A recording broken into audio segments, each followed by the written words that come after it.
Mike Boyle, Strength and Conditioning for Golf Digest. We want to talk a little bit about rotator cuff training. The first thing I'm going to tell you about rotator cuff training, the number one way to not have rotator cuff problems is don't do things that irritate your rotator cuffs. I know that sounds simple, but when we think about stupid exercises like upright rows and behind the neck pull downs and behind the neck presses, if you're doing stuff like that, you're going to chew your shoulders up. Your shoulders are going to be no good. So the number one thing if you want to have healthy rotator cuffs is don't do dumb things that irritate your shoulders. From that standpoint, the second thing we want to do is develop some upper body, some mobility. We've talked a little bit about hip mobility. We start talking about shoulder mobility. What we're really looking at here is we want to develop some external rotation. We like an exercise that we call a floor slide. So if you can imagine, I'm going to lay here, feet flat, head flat.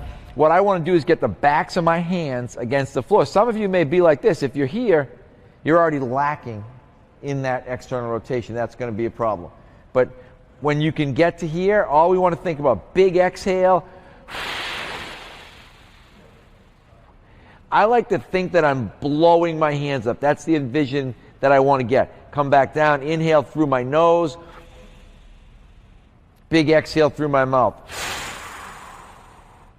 I don't want to shrug my shoulders up. I'm not up here. I'm trying to keep my shoulder blades pinched down and together, develop that external rotation. I want to think that I'm going to sand my arm against the floor. So it's active external rotation. It's turning my rotator cuff on.